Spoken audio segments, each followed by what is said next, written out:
Hi winds math it must be maths by MA welcome again to the world of maths by MA. तो thumbnail में भी आपके question था, अभी screen पे भी आपके क्वेश्चन है।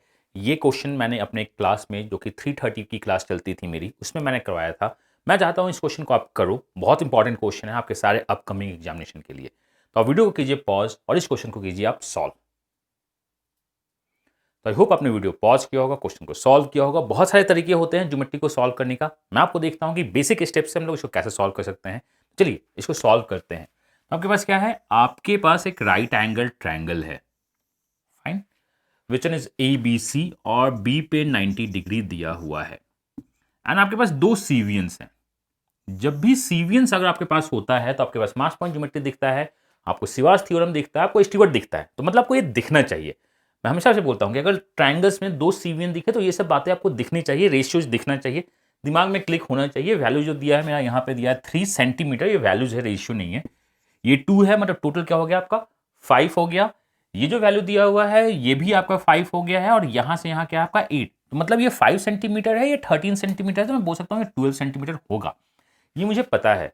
बट यहां पे आपका दिया हुआ है डी, यहां दिया हुआ है ई, और ये पॉइंट क्या है ओ। हमें निकालना है ओडी। अब ओडी निकालना बहुत मुश्किल होता है, तो सबसे पहले आपको निकालना होगा कि बॉस मुझको बीडी बता दो कितना है। अगर आप बीडी निकाल लोगे बहुत आराम से आप बना सकते हो। तो आप देखिए यहां पे आप स्टीवर्ट लगा सकते हो, this square to this square to this, आपका आंसर आएगा। या बेटर है अगर राइट एंगल ट्रायंगल होता है तो हम स्टीवर्ट में काम करना नहीं चाहते हैं, आप कुछ और भी डाल दीजिए, आपका आंसर आ जाएगा। कुछ है तो इसमें देखते हैं कि आप मान लो कि अगर आपका ये बीडी दिया हुआ है तो आप दो तरीका निकाल सकते हैं। क्या आपके पास ये थीटा है? तो पहला तरीका मैं आपको बताता हूं, वो क्या होगा कि आप कॉस थीटा निकाल लो, which one is B by H, जो कि क्या है आपका 5/13, एंड कोसाइन लगा दीजिए, आप आंसर निकाल दीजिए। या आप निकाल सकते हो फॉर द बीडी निकालने के लिए, या दूसरा आप स्टीवर्ट लगा दो, ये आप लगा सकते हो, मुझे कोई पंगा नहीं है। That is this square to this square to this plus this. अगर आपको स्टीवर्ट पता है तो आप वो लगा दीजिए। तीसरा जो बेस्ट होता है वो क्या होता है, कोऑर्डिनेट लगा दो। जो भी आपको लगाना है आप लगा दीजिए। तो चलिए मैं आपको बताता हूं कि कॉस्ट लगा के तो आप सॉल्व कर ही लीजिएगा। कि कॉस्ट थीटा लगा दिया मैंने, कोसाइन फॉर्मूला यूज कर दिया, इन ट्रायंगल एबीडी आप निकाल दोगे, आप स्टीवर्ट निकाल के सीवियंस लेंथ बीडी निकाल दोगे।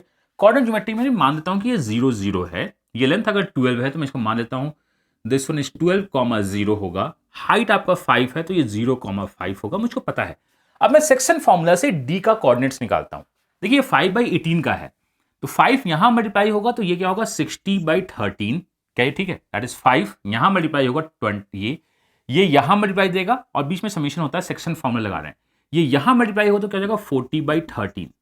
ये आपका क्या हो जाएगा कोऑर्डिनेट ऑफ डी। आप बहुत प्यार से निकाल सकते हो, राइट एंगल ट्रायंगल है। हम बीडी का लेंथ निकालते हैं। बीडी का लेंथ होता है क्या है, dx मतलब इसका square, which one is 60 square divide by 13 square, plus मतलब यहां से यहां आप डिस्टेंस फॉर्मूला लगा दो, 40 स्क्वायर डिवाइड बाई 13 स्क्वायर। तो यहां से मुझको पता है 10/13 तो बाहर निकलेगा ही निकलेगा।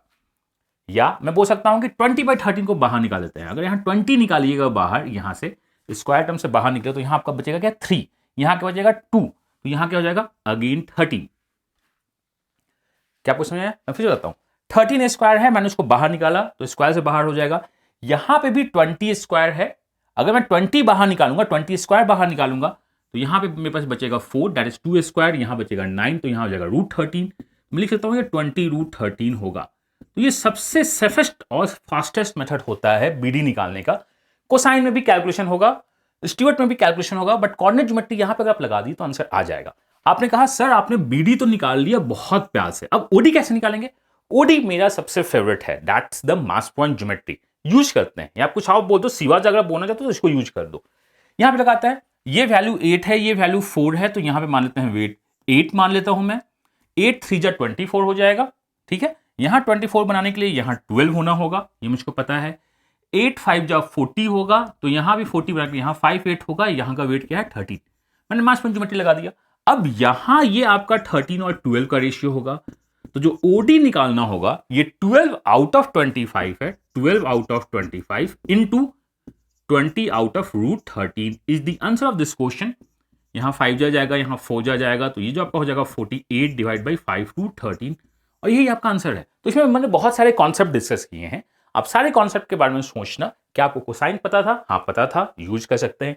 क्या आपको स्टीवर्ट पता है? नहीं पता है तो पता होना चाहिए, आपको यूज करना होगा। कोऑर्डिनेट ज्योमेट्री जब राइट एंगल ट्रायंगल दिखता है तो सबसे बेस्ट और फास्टेस्ट अप्रोच होता है कि आपको मास पॉइंट ज्योमेट्री पता है, नहीं पता है तो आपको पता होनी चाहिए। तो कम से कम इतने कॉन्सेप्ट तो आपके पास पता होनी चाहिए। और जब दो सीवियंस दिखता है तो आपको चमकना चाहिए कि हम इतने सारे में कुछ भी यूज कर सकते हैं। तो आप यूज कीजिए बेस्ट कॉन्सेप्ट एग्जाम में और एग्जाम को क्लियर कीजिए। मैं देना चाहता हूं अपनी बेस्ट लर्निंग आपको और आपके एग्जाम के लिए हेल्प करना चाहता हूं। तो माई सेल्फ हम ये मैं दे रहा हूं बेस्ट, आप दो अपना बेस्ट और let's crack the examination. God bless you, happy learning and bye bye.